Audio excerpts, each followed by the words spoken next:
I love hopping in a cool, classic, and clean pickup, and that's what we got here. 69 GMC 1500 350 AC. Let's see what it does on the open road.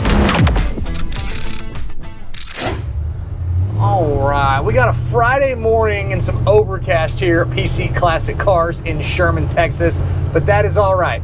As always, everyone, I'm Michael, and this is a 1969 GMC 1500, or more classified as a C10, which technically isn't correct, but it just makes life just a little bit easier. So we'll just call it a C10 today. But it's a really cool and just a clean classic pickup. Came from an owner up in Oklahoma that had it for a while. He had a large collection of vehicles, but we bought this and actually another vehicle from him, so we ended up buying a couple, which is really cool. It always makes life a little easier when you're buying multiple from the same guy. But just a clean, original style truck. Yes, it's had some things done to it, but it's not a fully restored truck, but that is okay by my standards. The driveline that's in it is not the original numbers matching 350, but it's a stock style 350, which runs great. The motor has good power, no problems, no smoke, no lifter issues. Unfortunately, I don't know as to exactly when it was installed or how many miles are on that motor, but it runs fantastic. It is also backed by the Turbo 400 3-speed automatic transmission. Shifts fantastic, no issues there at all. And then you have your standard rear end in the back. Drivability on this truck drives and performs like a stock long bed 69 GMC is supposed to perform like. I don't have any complaints from the driveline. And then really importantly is it's a factory AC truck, and the AC is on right now and it is nice and cold. It is really comfortable on the inside of this cab. I love these regular cabs because it doesn't take a whole lot of effort to really get the AC to cool it down, and the AC in this one really functions fantastic. It blows nice and cold. The blower motor's got a good volume of air. You do have power steering and you have power drum brakes, but the drum brakes are set up really well. It doesn't pull you left or pull you right when you do get heavier onto the brakes. It does function like we want it to. As far as your exhaust system for this pickup, it is still rocking the manifolds, which there is no problem with that. I actually really like the fact that it still has manifolds. And then it does have dual exhaust with aftermarket, older style glass pack mufflers and then tailpipes. The exhaust is showing a little bit of its age, but it still performs and does what we need it to do. Just cosmetically, it's a little bit older when you visually look at it. You could go with some true duals, some flow mashers if you want to, but it doesn't have to be done because it still functions and does what we need it to do. But as you can see here, we're cruising down the regular roads here in Sherman, Texas, and it's an easy truck for me to regularly drive. As far as the interior, it's a factory style tan interior. The seat cover's obviously been redone. This isn't the factory material, but it shows well. Does have the insert here in the middle that does appear to be a factory portion of the seat cover that's been covered around. So I think it's got the little script in here, which looks good on the bottom and the seat back. And then you have your cloth material, but the seat cover's in fantastic shape. You do have your visor material, which looks good. Your door panels appear to be original. The armrests have a little bit of fading and age to them. The little pole handles are probably original and missing the little caps over here on the driver's side. Steering wheel looks good. Center portion of the GMC logo is a little bit faded. And then your top of your dash pad checks out nice.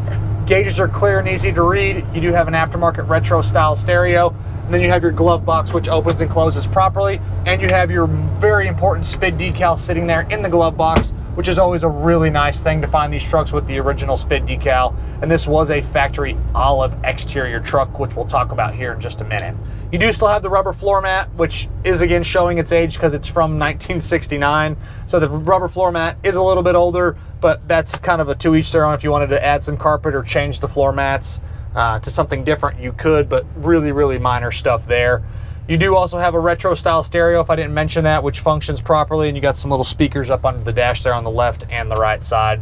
For the does it work section for this truck, it's a really short list. Just a couple things aren't working. Your dash lights aren't working. When you turn the headlights on, the dash lights aren't illuminating. And then your reverse lights, when you put the truck in reverse, the little white lights and the tail lights aren't coming on. So really minor stuff there. The does it work section can be found on the website PCClassicCars.com. Click on the inventory tab, scroll to the bottom of the page when you click on this truck, and you'll see that additional media section. You'll see the VIN number, the motor numbers, the SPID decal, photos of the imperfections, all of that good stuff will be in the additional media section, so make sure you guys check that out. As far as your glass, everything in here really checks out nice. I don't see any major issues with the windshield, and I'm gonna turn my wipers on because we do have a little bit of moisture, and we'll make sure that we get the truck wiped down before it goes to the next owner. But the glass is in good shape. You have a few little nicks in the windshield. Side windows roll up and down like they should.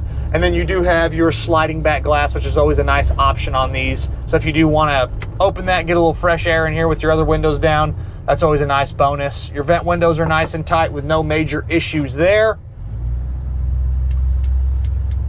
Easy to see out over the hood of the truck. As far as your suspension and your steering components, everything feels good. The front end is nice and tight. Doesn't feel like it's wobbling all over the place. No weird suspension rattles.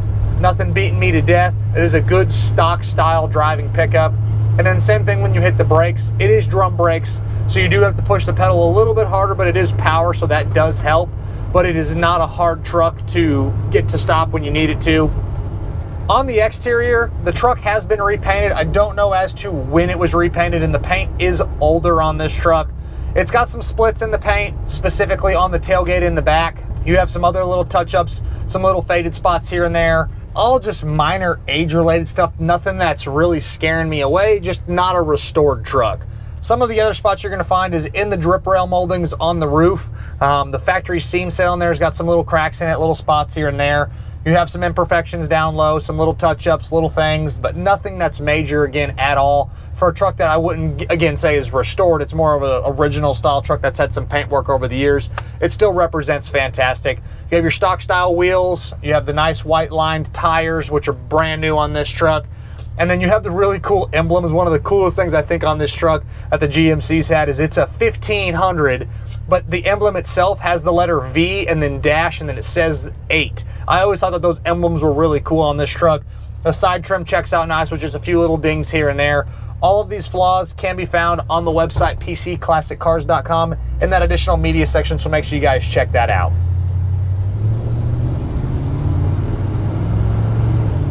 A little bit heavier in the throttle there. Great performance, good acceleration.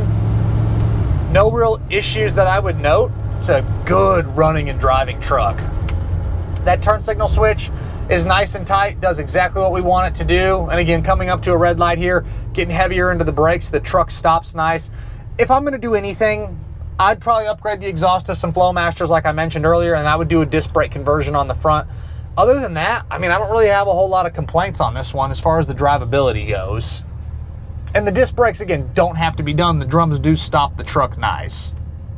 All right, we'll do a little heavier acceleration here.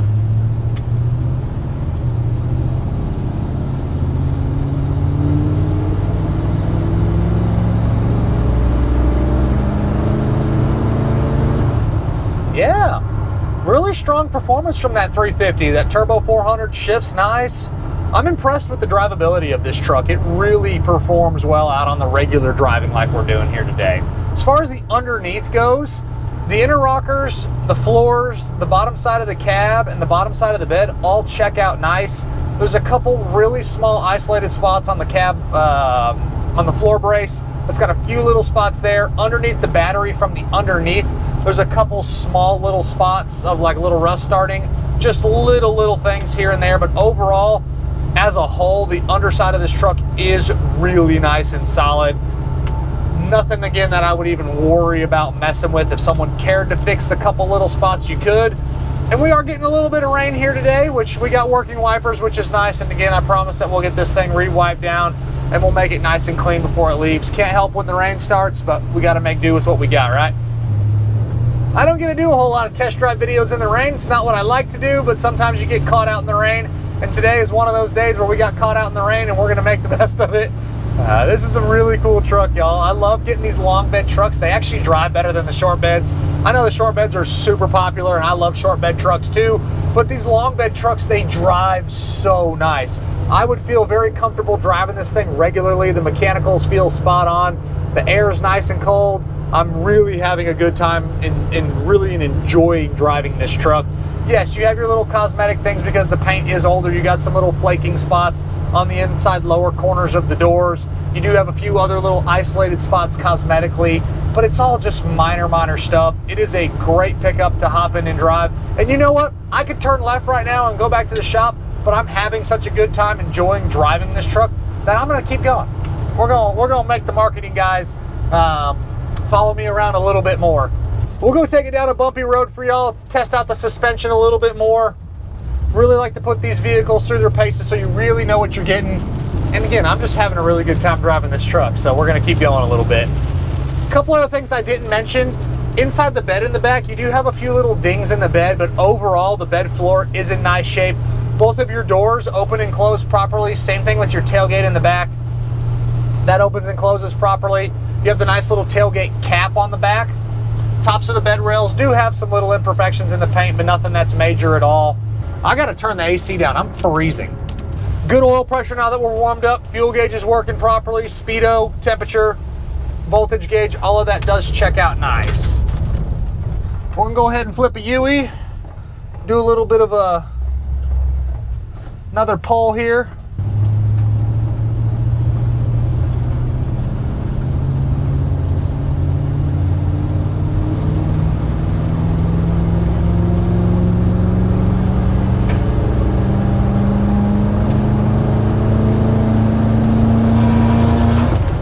So for y'all, again, I would say the disclaimer list on this one, the paint's older and it's got its little splits, it's got its little flaws, which you can find photos of again in that additional media section. So make sure you guys check that out. And then you have the two things that aren't working as far as the dash lights and the reverse lights, all just really minor stuff there. You do have a few little drips underneath the truck because it's not restored. It's showing 8,967 miles. Could it be 108,000? Absolutely, very well could, but I don't have any way to prove that. But overall, again, guys, this is a fantastic 69 GMC long bed truck. That is an absolute blast to drive. As always, I'm Michael. Stick around for the end of the video where we're gonna do a vehicle briefing in the showroom. We'll give you guys some more high-level details on this truck. Make sure you check out the content we're posting across the social platforms every single day.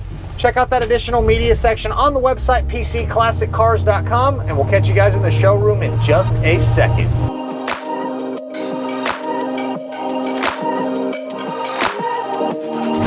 All right, y'all, we're back to the showroom for a vehicle brief after that quick test drive video where we got absolutely poured on, but we made the best of it because we have working wipers, so that's always a big bonus. We got Jake with us, and we got Chandler, and again, we're gonna do a quick vehicle briefing so y'all know everything about this truck. For starters, 1969 GMC. I really like the fact that it's a GMC. Chevrolets are more prominent. You see a lot of them. We have a lot more of them, but I like the fact that it's a little different and it's a GMC. And one of the weirdest little things that I love on these trucks, if you look at the front fender emblem, it's GMC 1500 and then it says V-8. For whatever reason, I just thought that those are some of the coolest, just little touches that the GMC's had. Just a cool little emblem like that. Love the side trim down the sides, and guys, this is a really awesome driving truck. It is not a restored truck, and it's not, I can't say it's a survivor because it doesn't have the original motor and it's been repainted, but it kind of fits into that category of being a pseudo survivor style truck. It drives like a bone stock 69 GMC long bed C10 should drive like. The motor is, again, not the original 350, but it performs like a stock 350. It actually has pretty good power for what it is, backed by a turbo 400 automatic, and then the AC, I literally turned it off during the test drive video because I was freezing. It was cold as hell in there, which is, again, a nice bonus. Flaws for y'all. Paint is, again, older. Up in the windshield, or up on the roof and on the cab, the drip rails has that factory seam seal in there. So for education purposes, those seam seals, if they've never been redone, they'll kind of crack and get brittle. So it looks like cracks in the paint, but it's cracks in the original seam seal all the way around the drip rail molding on both sides. You have some touch-ups in the paint down low. Touch-ups are kind of walking around the truck, a few little faded spots here and there. But overall, for someone buying this truck to hop in and use it and really enjoy it, it's a great looking truck. The trim has a few little dings. Tires are basically brand new, stock style wheels with the hubcaps. Inside the bed is really nice. All of your doors, tailgate, all of that opens and closes properly. And then underneath, you have a couple really isolated spots up underneath the battery where these are really notorious. There's a couple little rust holes there. A couple real small spots on the inner rockers and cab braces, just really minor stuff, but it is a good solid truck. And it, again, just a nice pickup. And then I'm guessing you can guess what at least one of the things is that's not working. washer fluid, reverse lights. Reverse lights, and then your dash lights. Okay. So again, reverse lights are probably the second most common thing behind washer fluid sprayers, but reverse lights on this one, and then your dash lights aren't working. Cool. You guys have any questions on this one? So obviously GMC has the leaf springs in the back. The Chevy would have the coil springs. How does this one compare to other Chevys you've driven? So generally, I would say that the Chevrolets do drive just a little bit better. The leaf spring setup is probably more preferred for like if you're towing something or hauling something around. But to be honest, man, it's gotta be one of the more comfortable driving trucks we've had. Nice. For like one of these for a long bed truck. I prefer, as far as drivability wise, the long bed over the short bed. You have the longer wheelbase, makes for your drivability more enjoyable. Yes, the short beds bring more money. Yes, the short beds are more popular, but if you want a comfortable cruisability truck, I mean, it was spot on. It drove fantastic. Nice. So anything from you, Jake? Good to go? Awesome. From y'all, we appreciate y'all stopping in to watch another test drive video and this vehicle briefing. If there's anything else that y'all want to see, hit us up on the site. I'm Michael. That's Jake, Chandler, and a 69 GMC C10. We'll catch you guys on the next video.